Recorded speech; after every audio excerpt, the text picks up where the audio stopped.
Hey, what's going on YouTube? This is Natural Bodybuilder Ryan. Um, in this video I kind of wanted to go over my bulking cycle because I know I've mentioned it a few times. I'm currently about 4, almost 5 weeks into it, and I thought I'd just detail in a little bit more information about how I go about it, how somebody like me who's been doing this for a long time would go about it, keeping in mind that I'm natural and I do things, the best way that I've found that I can make progress as a natural, a 9-year natural.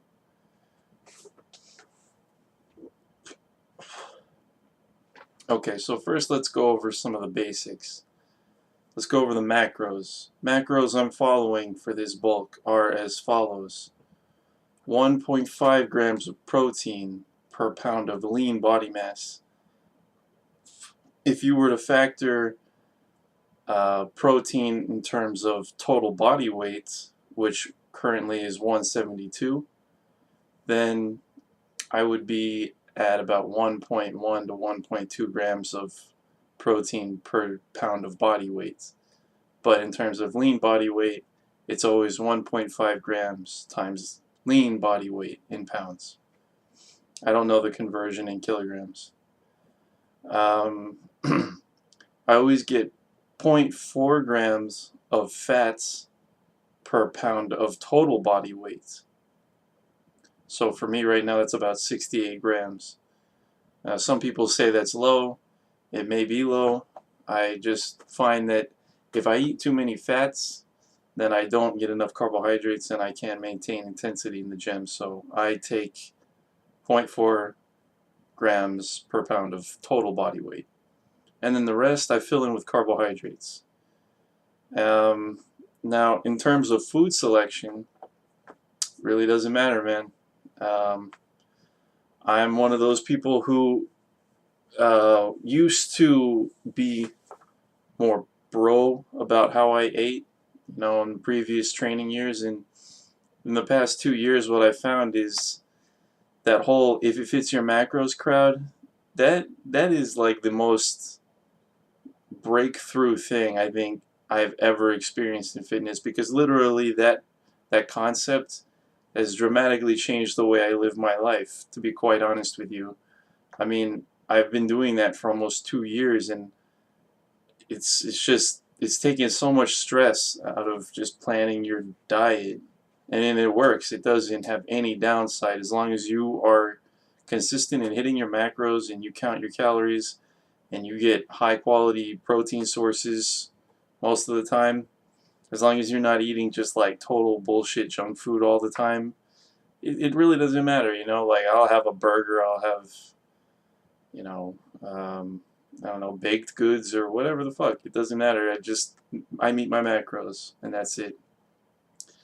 In a day, I'll typically get about, I don't know, 2 pieces of chicken, either pre-cooked in like some sort of package that you might buy at a grocery store, or I'll cook it myself.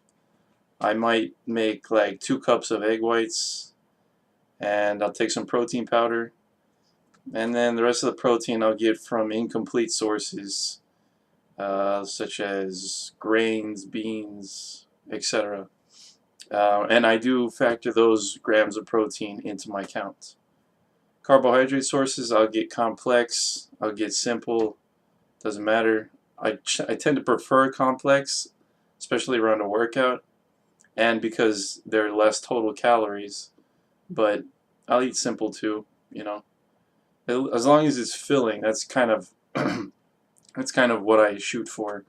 So I try to get stuff with fiber, but if I wanted like some orange juice or something and I factored it into my macros for the day, then I drink it, no problem.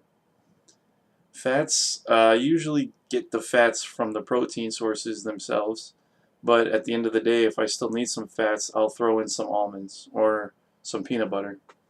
I'll put it on top of like a sandwich or something. So that's about it for food selection. That's about it for macros. In terms of total calories, I'm at about 3250 right now at this body weight, 3250. What I usually find is when I start my bulk cycle, I'll gain like maybe 3 or 4 pounds, and most of it is water weight, and it looks like fat, but there is some fat that you will gain, especially if you're coming from a low body fat. You do gain some fat, like, and you know it's fat, but it's just the body's way of getting back to a normal fat percentage. It's to be expected. But generally, when I find that good calorie range, which is always about 300 above my maintenance, in this case 3250, I find that after about 3 weeks that rapid weight gain like levels off, and then I'll gain really slowly, like I'm talking maybe a pound a week at most. Usually it's not that fast. Usually it's more like a pound every 2, maybe even a pound every 3 weeks. That is the most optimal you want to gain. Now let's talk about how I train in the gym to optimize the extra calories. See, I've been training 9 years and I've been pushing around a lot of weight. Maybe not a lot of weight to some people, but it's a lot of weight to me. And so making weekly weight progress is just unrealistic. I mean, I can't do that anymore. So the way I do it is every time I do the same workout, so I have whatever split I'm using. If on Monday I decided to train chest, then the next Monday I decided to train chest again. What I would do is I would do the same exercises on the first, chest day. Then on the next chest day I would do the same exact thing, only I would try to add at most 2 repetitions to, any of the sets that I've done for that. And they could be, let's say I did 3 sets of bench press, right? Each set was around 8 reps each. The next workout I would pick the same exact weight and I would do the same 3 sets, and I would try and get, 2 more repetitions in any of those 3 sets. It doesn't matter if it's the first or the last or whatever. If I got 2 more repetitions with that weight, I would consider that a successful workout. Even if I got 1 more repetition on any of those sets, I would consider it a successful workout. I mean, and if you think about it, over a long period of time, just adding those 1 or 2 little reps and keeping everything else constant, you're making, extraordinary strength progress. And that's really the secret to keeping the momentum going as a natural, somebody who just does not have the benefit of having, ergonomic help or androgenic help. I generally like to, well, out of necessity, I should say, I train in the evenings after work. I generally take a pre-workout. Doesn't have to be anything fancy. Sometimes it's coffee. Sometimes it's, some cheap pre-workout that I found. Doesn't really matter. I generally don't eat out at restaurants very much because I have a humongous appetite, and if I go to a buffet or something, I could easily pound down like 2,000 calories, and